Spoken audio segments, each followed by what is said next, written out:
For hundreds of years prior to the 20th century, war had changed very little, with the improvements in weapon technology that did arise being incremental and slow to establish themselves. However, with the Industrial Revolution of the mid to late 19th century, and the meteoric advances in both science and technology which came with it, in the span of a few decades, warfare was changed beyond recognition. New weapons that were once the stuff of science fiction from the likes of Jules Verne's or H.G. Wells, such as submarines and aircraft, were now being realized, and with them, the number of ways to kill in war skyrocketed, resulting in the brutal death factories that were the front lines of the Great War between 1914 and 1918. In this episode, we are going to examine the development and use of just 5 of the myriad of deadly weapons to emerge during the First World War. Welcome to Wars of the World.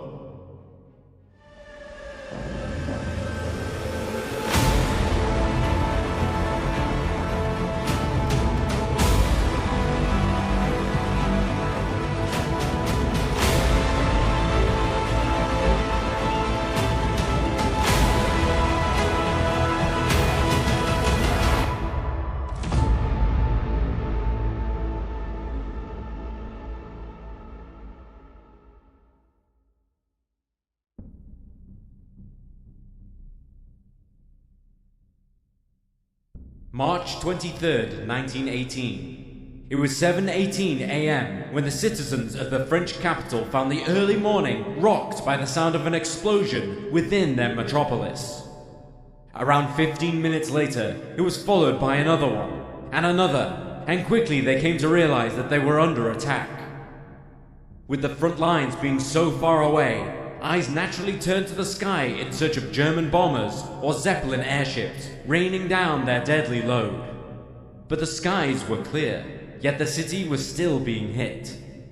It was only after the fires had been put out and fragments of exploded shells were discovered that the people of Paris discovered the frightening truth: that the Germans had developed an ultra-long-range artillery gun that could reach their capital from far beyond the front lines. By 1915, the fluid nature of the opening rounds of the Great War had ended, as both sides dug in to protect the territories they each still held. Offensives thereafter were large affairs which took time to plan and prepare for, and often the gains were rather insignificant, if there were any gains at all. With infantry unable to make any significant headway without sustaining exceptionally heavy casualties, artillery took on an importance like never before, and millions of shells rained down on the opposing lines, the intention being to pummel an enemy into dust to allow a breakthrough. The need for greater destructive power on the battlefield also led to the development of even bigger artillery guns, and they were needed in a hurry.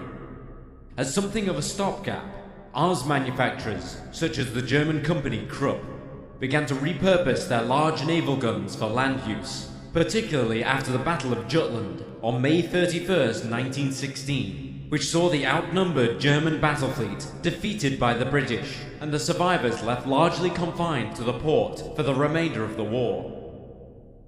Thus, when plans for additional members of the German Navy's Bayern-class battleships were shelved, the guns earmarked for the vessel were retooled for the Western Front, being mounted on rail carriages since they were too large for road transportation. At approximately 37 meters, or 121 feet in length, the barrel was significantly longer than any existing artillery piece, this being crucial for achieving the high muzzle velocity needed to propel the shells out to a planned range in excess of 100 kilometers, or 62 miles. The project was undertaken in the strictest secrecy until it was ready to be unleashed against the Entente powers. But rather than being used against massed British or French army positions, it was instead decided to use the weapon to target the French capital from behind the German lines, in the hope that it would demoralize Parisians enough to demand their leaders to seek peace. Being a naval gun, 80 Imperial German Navy sailors, experienced with their use, were drafted in to operate it from its position near Crépy, northeast of the city.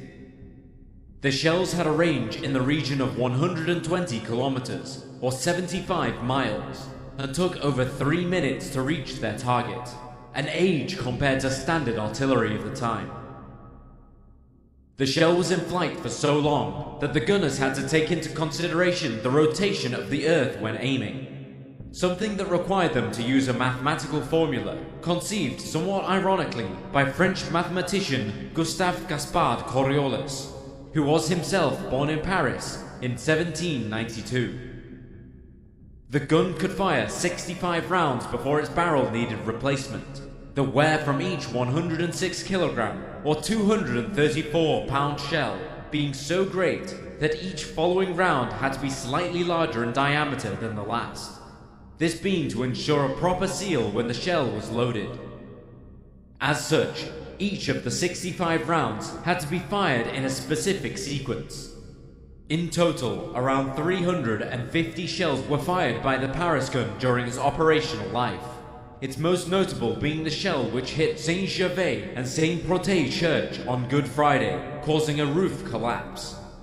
Some 250 Parisians were killed by the weapon before the end of the war.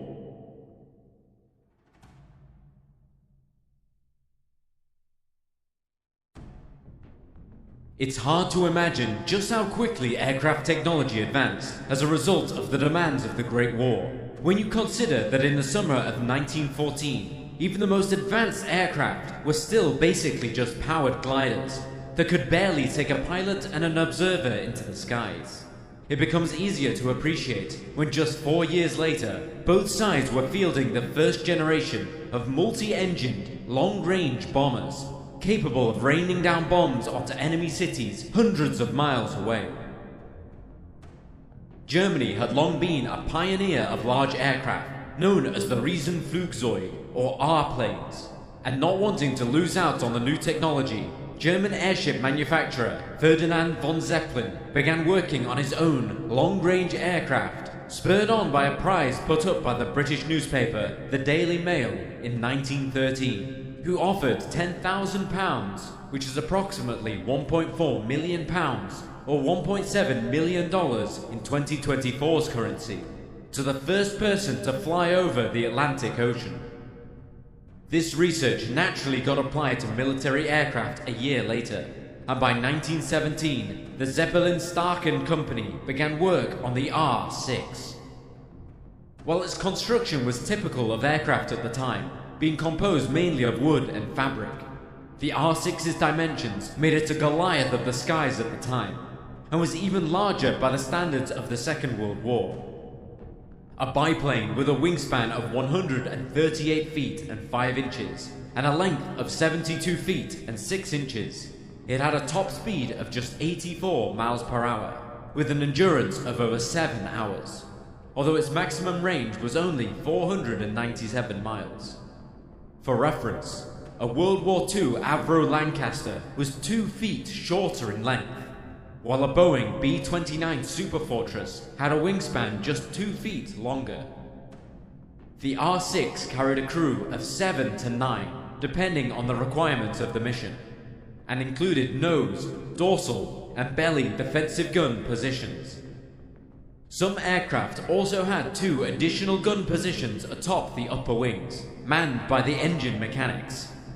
Unusually for an airplane of its day, the R6 also featured an enclosed cabin for the 2 pilots, navigator and radio operator, improving both their comfort and efficiency, although the gun positions were still exposed both to the elements and to enemy fire. Bomb carrying capacity was in the region of 4,409 pounds, or 2,000 kilograms, a devastating load for aircraft of 1917 vintage. Given its enormous size and lackluster performance, not only was the R6 extraordinarily demanding to fly, leaving pilots exhausted, but it was also vulnerable to enemy interception, and so it was primarily flown on night missions. Again, demonstrating just how advanced a concept the aircraft was, its navigator was often aided by a device which transmitted a signal to a ground station, which then used direction-finding equipment to establish their position, which could then be radioed back to them.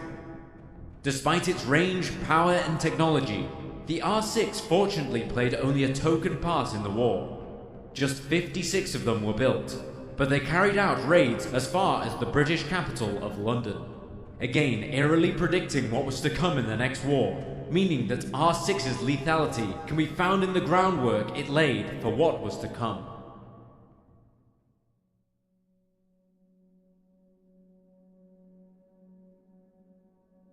While submarine warfare was not a new concept in 1914, just like with aircraft, the demands of the Great War saw the technology and tactics evolve at an unprecedented rate, cementing the weapon system's place in modern warfare forever after. Despite the German U-boat's notoriety in the annals of history, the Imperial German Navy was actually a little slower than its rivals in adopting combat submarines, with its first operational types being based on designs built by Krupp for export to the Russian Navy. With the age of empire still very much in full swing, the German Admiralty wanted a grand fleet of battleships to project its power and its prestige. But very quickly in the war, they came to realize that they could not match the numerical supremacy of the Entente navies. Their U-boats, however, that was a different story. While they lacked the prestige of battleships, these small, inexpensive vessels were able to inflict painful damage on even the Royal Navy, once considered to be an unstoppable force at sea. They were able to disrupt the flow of supplies to Britain's armed factories by capturing or sinking cargo ships carrying vital war materials, resulting in shortages of ammunition and equipment on the battlefield, making them truly decisive strategic weapons. Therefore, the Germans soon began to embrace the U-boats as their ace card at sea. The Type U-31 class of U-boats were rather typical of the late pre-war designs, and were an evolution of the earlier Type 27, featuring improvements to the propulsion system based on experience gained in the earlier types. The U-31s had a length of 64.7 meters, or 212 feet, and were powered by a pair of 1,825 horsepower diesel engines on the surface, which could propel it to a top speed of 16.5 knots, with bunkerage for a range in excess of 8,000 miles. When submerged, the diesel engines were shut off and replaced by electric motors, with a maximum speed dropping to just under 10 knots and range being in the region of 80 nautical miles. As for the business side of things, the Type U-31 featured 2 bow and 2 stern tubes for 20-inch torpedoes, with 4 being carried loaded in the tubes and 2 reloads available for the forward tubes. Most also carried a deck gun, either in the 88mm or 105mm classes, these being more trustworthy than the often unreliable early war torpedoes. Operating under prize rules against merchant ships, which required warning and inspection of cargo before sinking to confirm they were legitimate targets, the deck guns were ideal for making sure a merchant crew didn't decide to make a fight of it. Just 11 Type U-31s were built, and on paper they didn't seem particularly special. Indeed, as the war went on, far more impressive designs on all sides were produced. However, what makes the Type U-31 worthy of this list is the fact that they were the mount of the Great War's U-boat aces. Of the top 5 highest scoring U-boats of the entire conflict, 4 of them were members of the class with U-boat SMU-35, being credited with an incredible 220 Allied ships of various sizes and types sunk, for a gross tonnage of 505,121 tons. While together, the Type U-31s sank 1,198,139 tons of shipping. These were incredible figures for such a small class of U-boats. However, it should be pointed out that their success was as much to do with a lack of preparedness on the side of the Entente powers' navies for combating U-boats, as it was for the skill of their crews, particularly early in the war. As it was, the members of this class of U-boat would pay a high price for its success, with 7 being lost before the war ended, as efforts and tactics to counter the U-boat menace improved.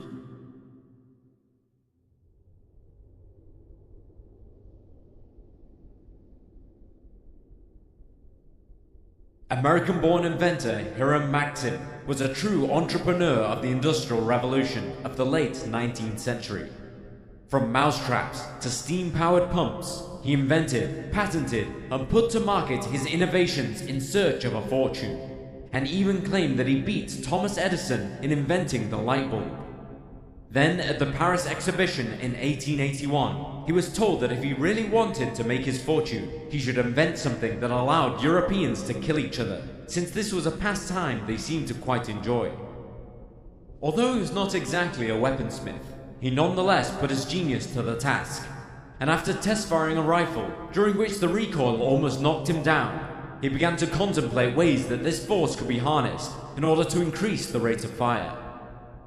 After a series of experiments, Maxim went on to create the first recoil-operated firing system, which laid the foundation for all modern rapid-firing machine guns. The Maxim machine gun was quickly adopted by the British in 1883 for use in policing their vast and often volatile empire. In service with the British, the weapon proved decisive in putting down uprisings, and was instrumental in the Second Boer War across southern Africa between 1899 and 1902. This success did not go unnoticed in Berlin, and the German government soon expressed their eagerness to adopt their own version of the gun. Thus, German manufacturer Ludwig Loewe signed a contract with Maxim to produce the machine gun under license, and in doing so fulfilled the promise to Maxim that he could make money off of something that allowed Europeans to kill one another. By the time licensed production was complete, the Germans had gone about modifying and producing an improved type, dubbed the MG-08. With ammunition, spares, and a water tank to cool the barrel during firing, the MG-08 was a cumbersome weapon, weighing in at an excess of 140 pounds. It was therefore initially confined to railway carriages and trucks, or prepared defensive positions, where its rate of fire of over 500 rounds a minute proved devastating on the battlefield, and meant that counterattacks could quickly be repelled. The lethality of the MG-08 and its brethren, such as the British Vickers gun, were one of the key factors as to why, instead of the war being over by Christmas 1914, it descended into a stalemate, as both sides dug in to escape the reach of the machine guns. With thousands of MG-08s being churned out, the German lines were well prepared for the mass infantry assaults that were the norm by the first half of the war. In preparation for the Battle of the Somme, the British Army tried to blast away the German machine gun positions using artillery. But this barrage proved ineffective, and MG-08s accounted for a great number of the 58,000 dead or wounded that the British Army suffered on the first day alone. The effectiveness of the MG-08 only grew as the war progressed, with the introduction of a lighter, more mobile version that could be carried by a two-man team with their advancing troops, as they left their trenches, allowing them to be used to help storm an enemy position or to hold freshly taken territory against a counterattack. Dubbed the MG-08/15, this lighter variant very quickly became the standard German machine gun, and more than 130,000 units were produced. The weapon was also adopted by German pilots, with the cold air of flight allowing them to dispense with the water jacket used for cooling the barrel. An air-cooled version for the infantry was trialled in small numbers in 1918, with the aim of producing an even more mobile weapon. Dubbed the MG-08/18, it featured a heavier barrel to cut down on the problem of overheating, and which could be changed quickly in the field for a newer one if it ever did. This design was not a success, but would be adopted by newer machine gun designs after the war, such as the legendary MG-42. With so many being produced, a great number of them invariably found themselves in the service of other armies, and examples were used during the Russian Civil War, the Chinese Civil War, and the Sino-Japanese Wars. Its design also directly influenced a number of post-war machine gun designs that served on in World War II, and in some cases beyond.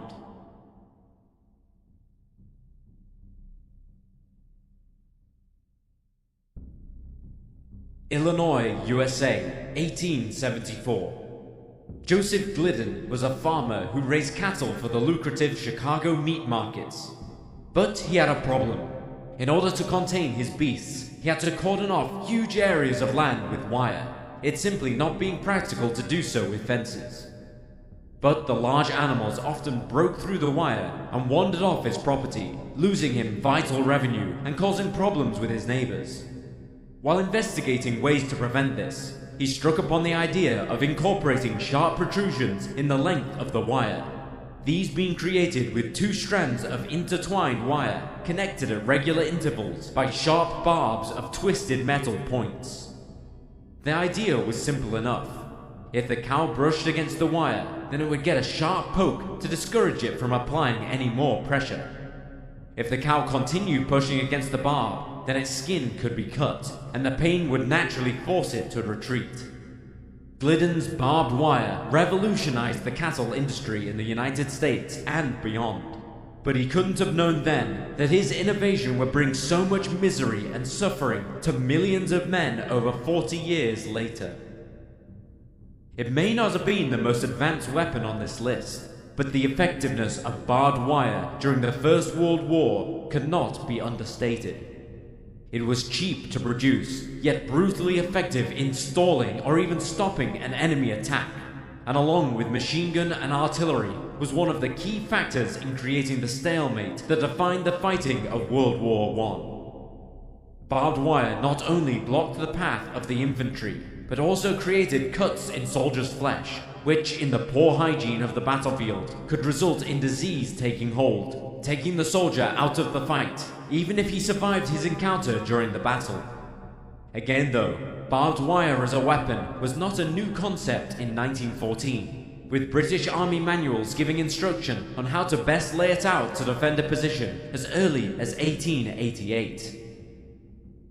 During the Great War, it seemed as though the only thing which could grow properly in the blasted space between the trenches, known as no man's land, was the amount of barbed wire placed there. At times, the factories were unable to cope with demand, despite operating at their maximum output. It was estimated that by 1918, enough barbed wire had been laid to circle the Earth 40 times over. In some areas, it was so thick that it was said to block out the sun when it was low on the horizon in the early morning and in the late evening. Barbed wire was typically laid out in long, zigzagging strips or in belts running parallel to the trenches, and often in several rows. Some wire obstacles were a little over knee-high and were intended to trip up and then ensnare attackers, while the more heavy-duty barriers sometimes stood 6 feet tall or even higher to deter frontal assaults. It was not uncommon for troops to deliberately leave an opening in the line, the idea being that an enemy force might try to rush through the opening, whereupon they would be cut down by a concealed machine gun, sniper, or landmine. Teams who were assigned to laying barbed wire or cutting an enemy's wire often did so under the cover of darkness, as this meant going out into no man's land. But it remained one of the deadliest jobs of the war.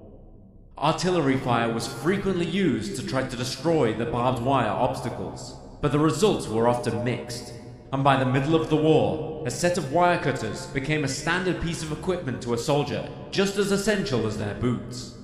In some extreme cases, troops would use the bodies of their fallen comrades already entangled in the wire in order to cross safely.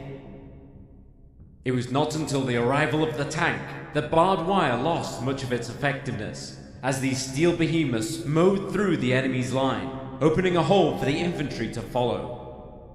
Without an armored spearhead, however, even to the modern infantry, this simple answer to a 19th century Illinois farmer's problem to keep his cattle in his field continues to be a deadly obstacle.